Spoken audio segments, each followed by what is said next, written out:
and welcome. It's nutrition moments where we get enlightened about what we nourish our body with to stay healthy. I am Fadila Okunu. Today's episode promises to be interesting as we shall examine meat handling, preparation, and how it impacts our health. But first, Nutri News. Join me.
You are welcome back. Failure to maintain meat hygiene from the point of slaughter to the plate can pose serious personal and public health hazards. Today on NutriLens, we shall examine meat hygiene in terms of handling and preparation. Join me.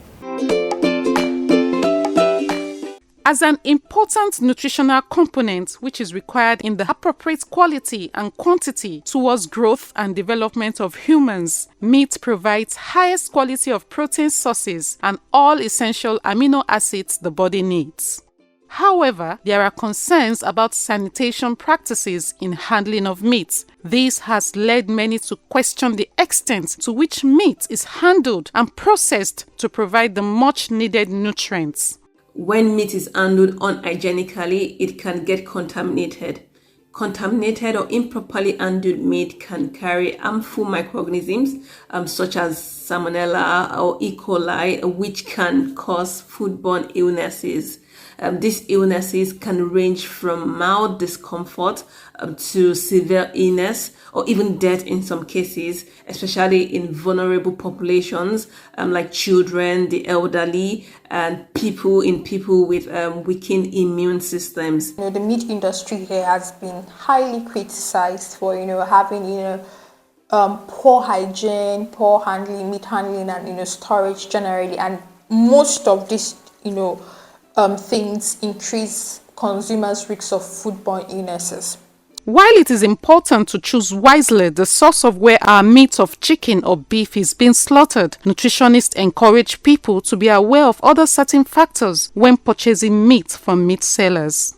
Be careful and mindful of where you are buying your meat, right? This is so very vital because unfortunately, when you go to some abattoirs, it's sad to find out that some of these meats are already either spoiled, right? Almost spoiled, and they still sell some of these things, right? So when buying meat, consider the color, consider the smell, consider the texture. You are free to feel your meat before you buy it. These are some indicators that will help you determine if this meat is already spoiled. Fresh meat often is bright red and sometimes could be purple red in some spots.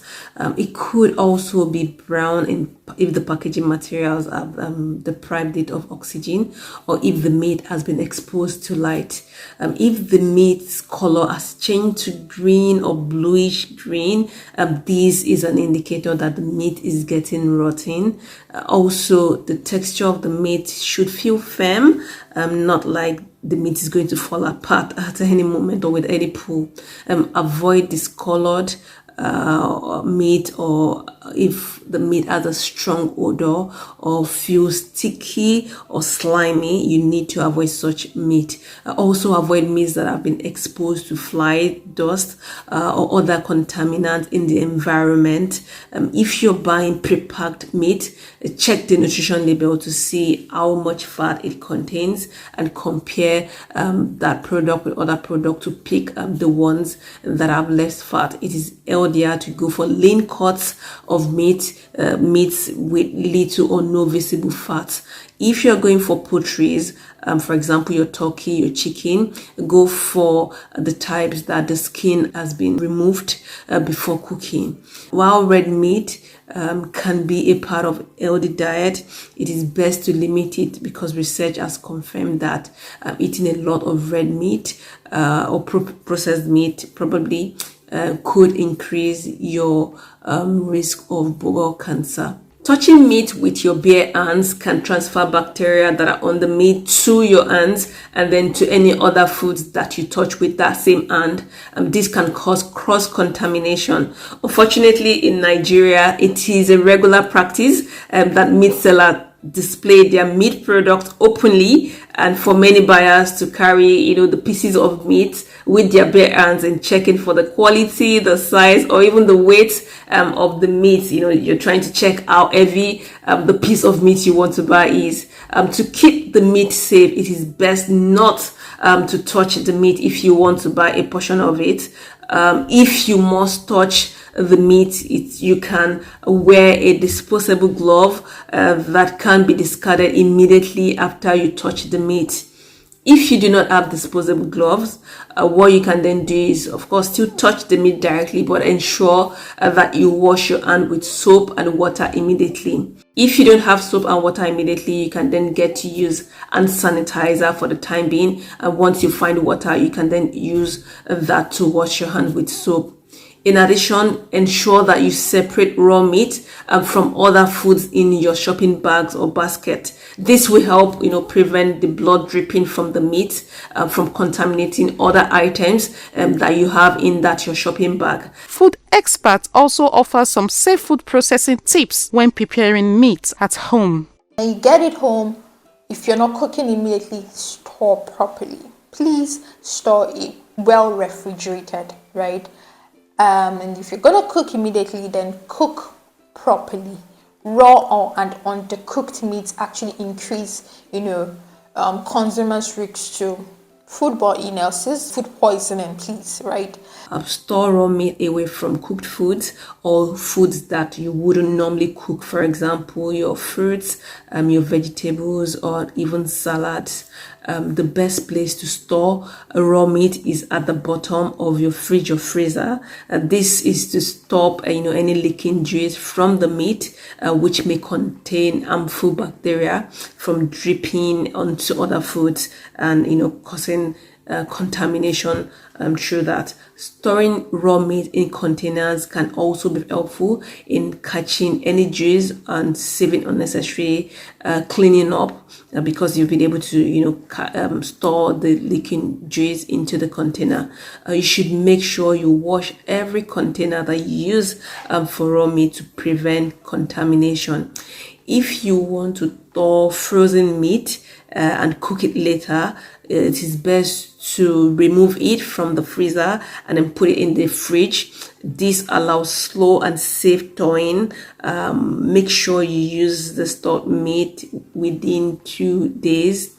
If you don't have the luxury of time to thaw the meat slowly, you can place it in a plastic bag and then dip that plastic bag into water to thaw it faster.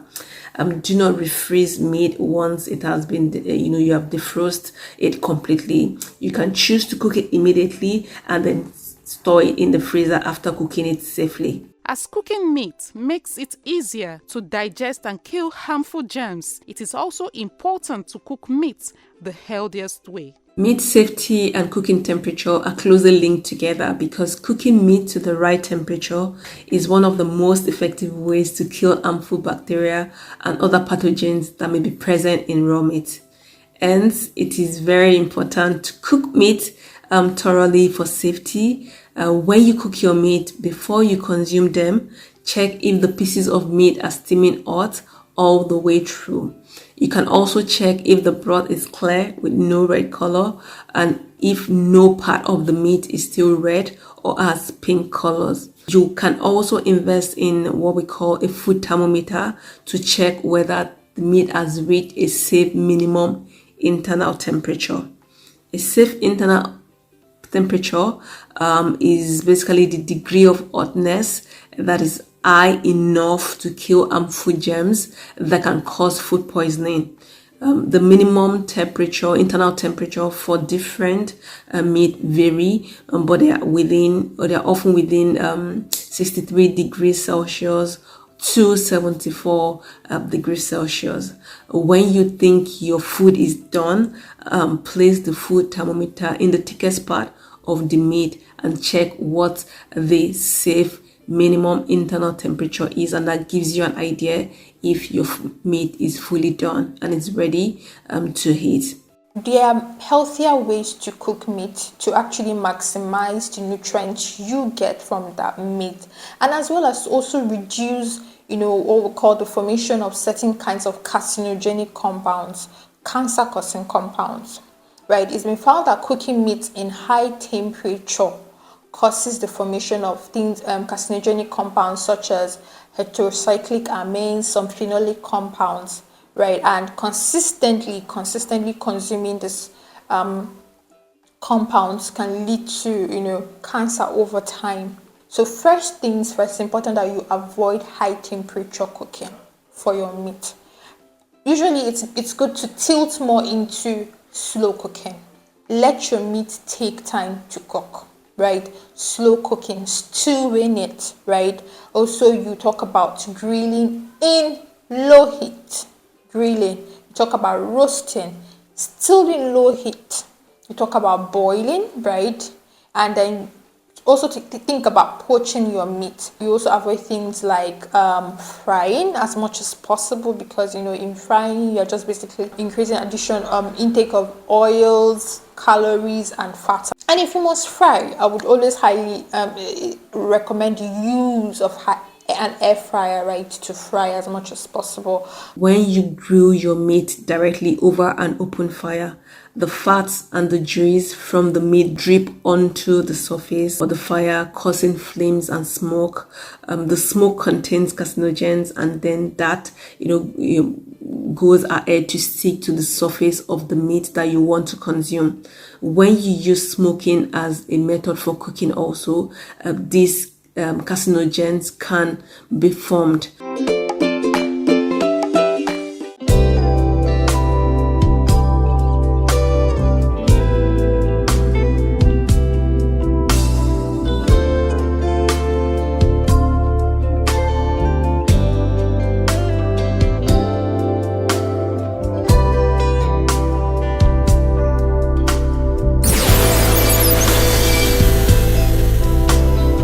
Two episodes of the program has been on meat consumption and hygiene, and I hope you've gained a lot from that. Till we meet next week for more. Bye for now.